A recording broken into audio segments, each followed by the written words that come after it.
Hey guys, I'm Mark, I'm Alen. and welcome to another episode of The Next Man Up. Well, Alen. Yes. Yeah, welcome back, man. Yeah, Mark, man. Good to be back, dude. Yeah, excited to be here to do this thing. When we recorded the first episode, the intro, we were talking about just starting a conversation. And just the ripple effect that can have is you and I have this conversation here, but we don't want it to stop here. No. We want it to initiate, as well as we want to participate in a broader conversation about this idea of initiation and the importance that it can have in the lives of our boys as they become men. I know that story is a very important part of who you are. Yes. And what you are about as an adult. I also know that you got a pretty compelling story. And the first time I heard it, I'm like, man, this guy has got a really cool story, rough story, but the way it turns out is really cool. And I was just drawn to it to the point where it's like, I want to work with this guy. I want to be around him. I want to know him. Yeah. He could have such a positive impact on my life. And so I thought with this episode, maybe you could just share some of your story, like go back in time and talk about who you were and how you've become who you are, and just give us a glimpse as we get into this conversation of who you are. Sure, man. Well, I am not originally from the Midwest, although I live here now. That's not a doggone Midwest, by the way. I love Ohio. Go Bucks. But I'm actually originally from the East. I grew up in Boston, Massachusetts as a kid. I was the youngest of like 13 kids, man. Oh my gosh. Wow. Family That's a was big huge. family. Yeah, it's a big family. And so, living in inner city Boston, man, was not easy. It was not easy. And my family was just one of many broken families in the inner city. And so my mom and dad were divorced before I was born. And so my dad wasn't really in my life as growing up as a kid. So it was just my mom raising us kids. She worked, actually, man. She worked at the same place even past me, like having kids, and when she retired and such. And so she was a hard worker, but my mom had her issues just like anybody else. And one of her issues was she was very abusive verbally and physically with me. And so there's times where she would beat me and I'd, leave scars on my body. Or she would say things to me that would just leave me crying, man, and just hurt. And I'd go to school, and of course, people see your body hurt and see gashes on your forehead or something, and like welts on your body, and they're gonna ask questions. So teachers ask questions, or I'd be crying in a corner. I don't know why I'm crying. I'm just crying, man. Or I get into fights or whatever, and like, what's going on at home, and I'd tell them. And it was hard because I'd get home and there would be like cops and a social worker at my doorstep, and this would continue on for a little bit until when I was 7, my mom packed my bags, and she actually had packed me one little green suitcase. This is still embedded in my memory. One little green suitcase, man, and she dropped me off at the doorsteps of State House, Massachusetts. And wow. I embarked on a road of foster care and group homes and a couple of institutions. So let me help you. It's from 7 to 9. Like, that was me. It was like group home after group home, foster home after foster home, a couple institutions in between there. I changed places of living like 2 or 3 days because I was just a broken kid, man. Didn't understand why I was where I was at. I don't know. Sometimes I was like, why am I so angry? Or why am I so upset? Why can't I just behave? But trauma, man, does something to you. Oh yeah. There's been studies that show that it messes with your brain. So it messes with your body, or, like something can trigger you, and such. And for me, it was a lot of things that would trigger me. Having to trust people has always been hard in life. Growing up the way I did, I felt like I couldn't trust anybody. You couldn't trust your mom, you couldn't trust your dad. Who in the world are you going to trust, right? Right. And so, like, trusting people, I get anxiety attacks and such. Like, trauma, like, displaces your hope. You can't imagine for anything good. And so, like, I never, you asked me what I wanted to be when I grew up, like, what's that? Like, Wow. I'm just trying to survive today. Right. You know what I'm saying? Right. There's hardly any hope for today, So, like, and those are just some examples of what trauma could do to you. So I was traumatized when I was a kid. And the experiences that I had really left me in a really deep, dark hole, But, man, like, to put it all in a nutshell, it didn't end there for me, I remember when I was 12, I got moved out to this foster home out on the Cape. And with this new foster home, I got a new social worker, and the social worker got me hooked up with this Big Brother, Big Sister Association. And my big brother, when he first showed up, I wouldn't have said he was a godsend at all. Like today, I'm like, man, this dude like was instrumental in the saving of Alen. But when I first met him, my gosh, we couldn't have been so different, man. I was, this hip hop, like, hat to the back or side, baggy clothes, baggy, attitude, chip on your shoulder. like, I'm just walking around looking like I wanted to murder you, right? Yeah. And here comes Happy-Go-Lucky Ray. He's got white hair. He's listening to 1950s music, pulling up in a gray station wagon. Oh, come on. You're not knocking station wagons, are you? No, I'm not. I mean, the BSW, bro. It's the poor man's BMW. I get it. But still, we were so different, man. But, dude, Ray was so instrumental, man. He helped me so much. First off, man, he showed me how to value people. Like, when he would show up, he would always ask me, what do I want to do? It wasn't what he wanted to do, or what he didn't come in with orders, trying to command me to do anything. He really was interested in me, and whatever I said, he would try to make it happen, man. Like ice cream I remember one time I tried to throw him off and ask him to get me a hamster. And so he was like, okay. So he took me to a pet shop and like got me I'm like, dude, it messed me up, man. I didn't know how to take it. Yeah. Love wasn't something that was very like accepting from me, because I never really received it, and so like him doing that left me like wanting to hurt him, but at the same time it was like, man, you're really cool, man. And then it was like, should I trust you? Yeah. Oh, heck no, I'm never trusting you. Yeah. You know what I mean? It was really weird. And like, I remember one time he bought me a glove. I played Little League baseball, man. I was not good at all. Dude, not good at all. Not my sport. But you got to have equipment, and one of the equipments is a glove, and I'm a left-handed person. And so, that was kind of like not the norm, and so I would wear right-handed gloves because I couldn't afford a new glove. And so you can't play baseball. Yeah, like you can't. that. You know what I'm saying? So you know how it is. I'm Yeah. out there in left field, Yeah. And I would catch the ball with my left hand, and then I would take my glove off and grab it with the ball with my left hand and throw. And by the time I did that, the guy was rounding third to home. It was no bueno, man. It wasn't good at all. So Ray saw this, and he came up to me after the game and was like, hey, this is not gonna do. He's like, come on, hop in the car. So we hopped in his little station wagon, and he drove me to a sports store. And I mean, I remember walking in. Now, as a kid, you gotta understand, toy stores, sports stores, any place where there's brand new stuff, like rows and rows of it, that's like Disneyland. You know what I mean? Like, that's just, I don't go to buy new stuff, man. This was crazy to me. And I'm walking in and my eyes are huge, like sauces, right? If we even say that anymore, sauces. But, they were just huge. And I still, even now, just thinking about it, I can smell the fresh leather. Wow. As we walk down the aisle. And he was like, he said to me, pick any glove you want. Wow. And like, I remember, I said before that I would have this double-minded deal where it was like, I didn't know what to take him. And it was like, man, you're so cool. And that to me was like my blow up moment.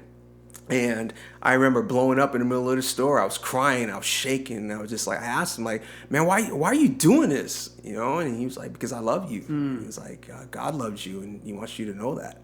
And dude, that broke me. Something broke in my heart right there, you know? And so, you know, it to the point where, you know, when I ran away, because I was notorious for running away from group homes, institutions, and foster homes. I just packed my little bag and just bounce. Well, this last foster home I ran away from, the first place that I can think of was Run to Raise. And so I crossed like 3 towns. Me and my little BMX bike I threw together from scrap parts from a junkyard. His hamster that he bought me, my little hamster strapped in a little package to the front of my bike. And I rode through 3 towns, man. I rode through 3 towns over to Ray's house, man. And I remember it was late at night and Ray's just... I knock on the door. I'm scared. I don't know what he's gonna say. You know, like he's probably gonna tell me I'm gonna have to go, call the cops on me. Nah, man. Ray opened the door with open arms, and I look back and I'm like, man, someone probably called you and told you I was on the way or something like that, or keep your lookout for me. But Ray opened the door and was like, man, dude, Alan's here. Like everyone, Alen is here. Alen, welcome, man. You hungry? You want to eat some food? I mean, it was like he was completely rolling out the welcome mat all the time for me. Always embracing me, always encouraging me, and such. And I ended up staying with Ray. Ray became like a father figure to me. He welcomed me into his family, called me his son, you know, and raised me like one, you know, and such. And so, like, you know, I look back and. I remember Ray invited me. When he invited me to stay, he said, "Hey man, if you're gonna stay, you got to go to church." So I was like, my only I don't really step foot inside of churches long enough. Like I remember my mom bringing us to a couple of services and whatnot, but like the whole Jesus God thing, I was like, I'm good. Not for you, not for me, man. You know, so, but he was like, hey, if you want to stay here, that's what you're gonna have to do. And I thought about it, and I was like, Raise, meaning church, or do I go into another foster family? Nah, I think I'm gonna stay at Raise. Yeah. You know, and so I ended up staying and went to church. He got me connected with this pastor, man, this black belt in Taekwondo, ex-gang member and whatnot, now turned pastor. And I remember just thinking, like, man, dude, they allow anybody to be a pastor these days, man. What the fuck? This dude was rough. He was hardcore. He talked with like this raspy voice and whatnot. And I remember he came up to me and was like, hey, man, I'm going to pick you up next Sunday with a donut and a coffee. And you're going to help me set up the church, because church met inside of a middle school auditorium and or gymnasium auditorium deal. And he was like, you're going to help me set it up. Cool? And I was so scared. Right. What other answer is there? You know what I mean? I'm like, bro, you can do whatever you want, man. Like, you know what I mean? Just don't eat me kind of deal. You know? And so, man, he would pick me up on Sundays, and we would go and we would talk, and he'd ask me questions like, hey, man, so what you think about your mom and whatnot? And I'd be like, man, dude, I hate her. You know, and just full of anger, full of rage. Couldn't believe this woman just like would hurt me in this way and then set me off, like, you know, and just like kicking me out of my own family. I hated her for it, man. I felt like she was the ruining of my life, you know. And he would say, that's not what Jesus thinks about her. And then he would talk to me about the gospel. And then next week he would be like, what do you think about your dad? I'm like, I hate him, man. He's so neglectful. He like left me. He could have been there for me. He should have been there for me, but he wasn't. You know, and he like, that's not what Jesus thinks about your dad. And then you share the gospel. I mean, this was like every week. And it would all of a sudden start sinking in, man. And I remember 14 years of age, I was, again, another crying moment. I was setting up chairs and it started sinking in. And I was like, hey, man, can you tell me more about this Jesus thing? I want to try this Jesus thing out, you know? And it was cool. I accepted Christ in my life, and I've been following him since. I've been a follower of Jesus since I was 14. But there still was this sense of like, I'm missing something. Yeah. You know what I'm saying? Even with Ray, even with, you know, this new spiritual path that I was on, I still felt like I was missing something. Like, and really honestly, what it was like, what does it look like for Alen to be a man? Like, where's this moment for me? like as becoming a man. And honestly, man, like that's something that you kind of tuck away and you put at the back. I mean, Ray was a great dad, man. Great dad. Like he wanted to adopt me, but I didn't want to do it.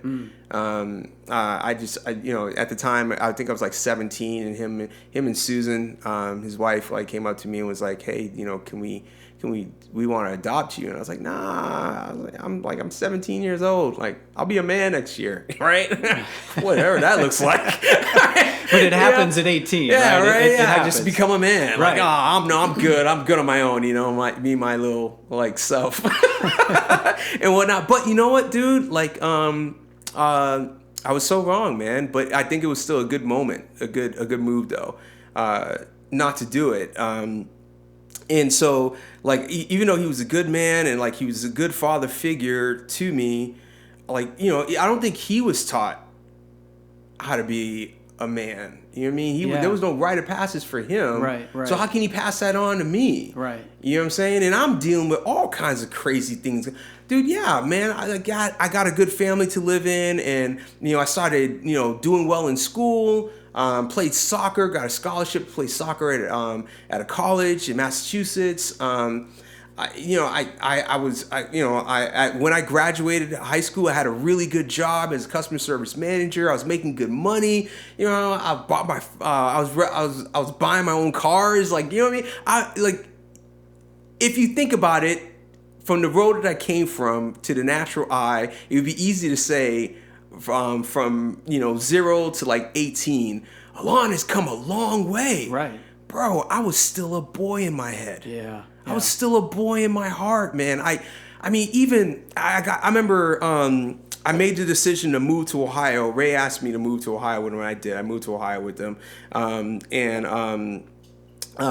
His daughter and I know people. Let me go ahead and tailor this for a second. Me and his daughter hated each other. But when we moved to Ohio, we started getting to know each other more. She wasn't really in my world back in Massachusetts, and I wasn't in hers. But we started like walking to work together and ended up having like feelings for each other and such. And I remember Ray like sitting us both down, and he looked at my now wife Shannon. He looked at Shannon and said, "That's my son. You need to treat him well." I remember that broke me. Wow. Like that. I mean, it's literally just like, oh my gosh, like, you're gonna make this brother cry. And then he looked at me and was like, "That's my daughter." And I was like, that's all he had to say. That's all he had to say. You know what I mean? So, dude, I didn't know that. Yeah, man. What? Oh, dude. Yeah, that's a crazy story in itself, guys. Yeah. I there's so much to my story, but like, let me keep focusing on this. Sorry, I didn't mean to derail you there. But I say that because Shannon and I, like, I moved out of the house.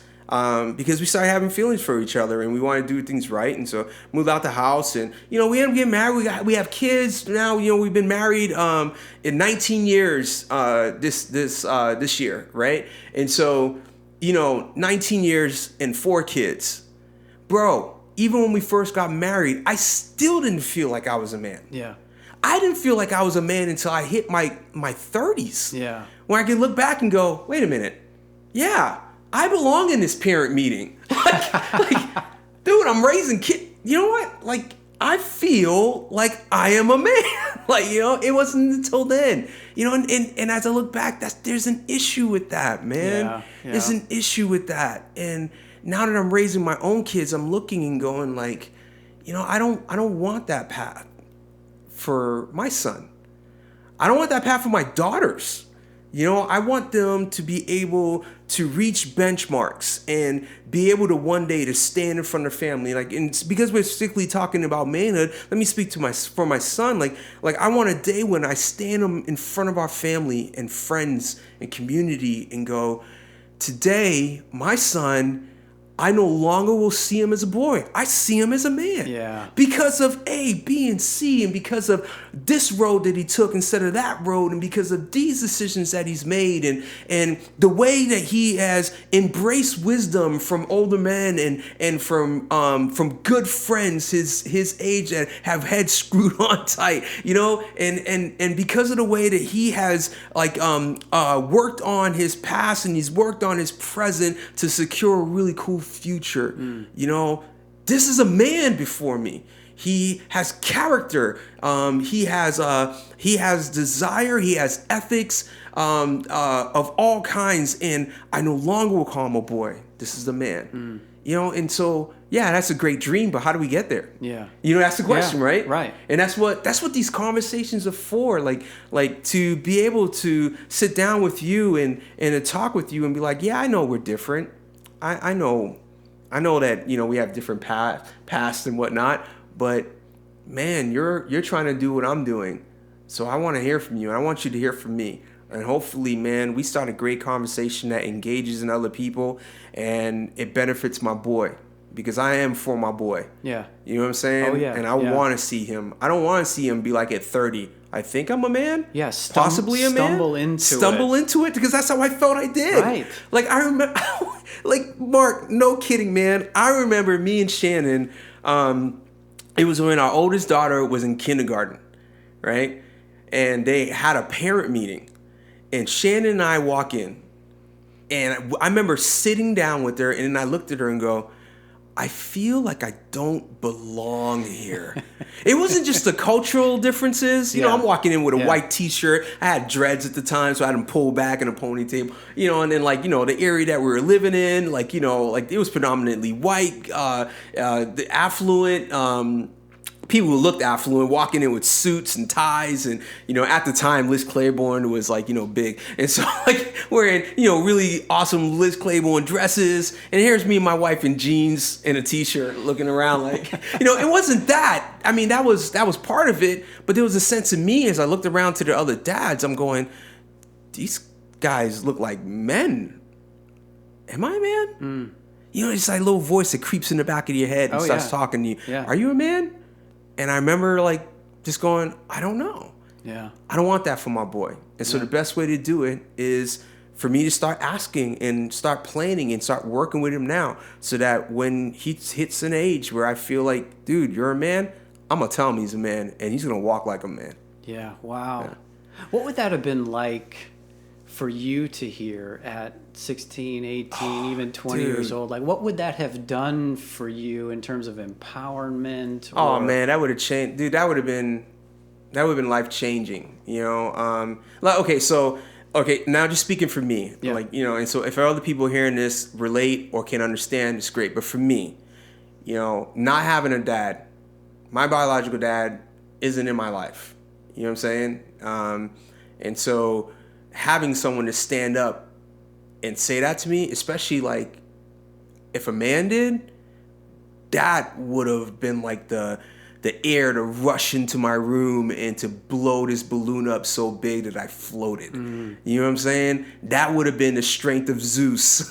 You know what I'm saying? For me to be like, I'll take on the world. You know what I mean? Like to know that, to be confident. Dude, I've always struggled with confidence in myself. I've always struggled with thinking, like, am I enough? Can I do this? And yeah, I'm an energetic guy, and I'm a passionate dude, and when I go for something, I go for it.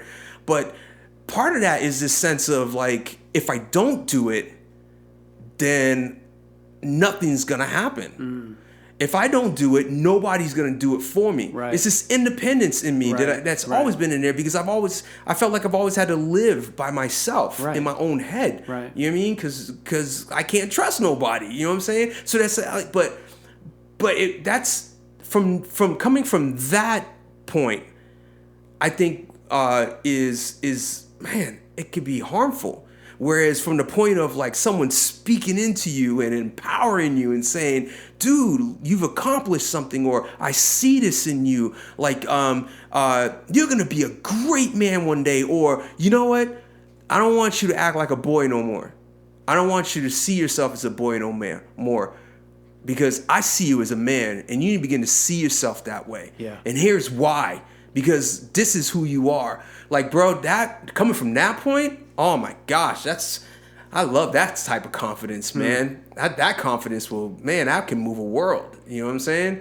And so, yeah, it would have been life-changing for me, man, I think. So the picture I have is like an eagle or something up on this cliff face in the nest and ready to launch. And there's this updraft of wind, and that updraft in my vision here is people speaking into your life saying, you're ready, you're enough, go be a man. And you launch from the nest, your wings extended, and that updraft just takes you from there. Absolutely. And it's not saying that people have never spoken into my life before. Sure. Yeah, man, come on, I can't lie.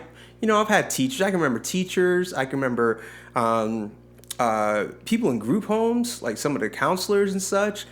People at school, like, and other men in community. Like, yeah, man, I could see that. But I'm talking about a dad. Yeah. There's something different there, man. There is. There's something different there. And when that gets spoken, oh, boy. Wow. That's oof. Well, what a cool story. Thanks, from the standpoint of, from my perspective, it's so different. It's so different than my story. And it's got a really cool and redeemed ending. Yeah. Right. It's not just the rags to riches or the inner city kid makes it. It is, you found your way. You had guides along the way. Yeah. You discovered the influence that Jesus can make in your life, like radically transforming you. But then realizing that there is a component that you now want to give to your child, and to help him to get to the point that you are earlier in the process, in a more intentional way, in a more purposeful way. I think that's part of what we're talking about here, is not just being a good dad, but taking it a step further and saying, boys need this. They need this sense of affirmation and recognition and welcoming into the community of men. And wow, to be able to do that for your son it's just going to be really cool for you. Yeah, I agree, Mark. I agree 100%. Well, man, thank you for opening up your chest today, for being transparent and vulnerable, for sharing your story. I know this is at your heart. Yeah. I know that. But it also takes a lot of courage to be open and to share your story. So I appreciate you being courageous with us today. Opportunity, man. Yeah. Yeah, this has been cool. So look forward to the next time, and we'll see you then.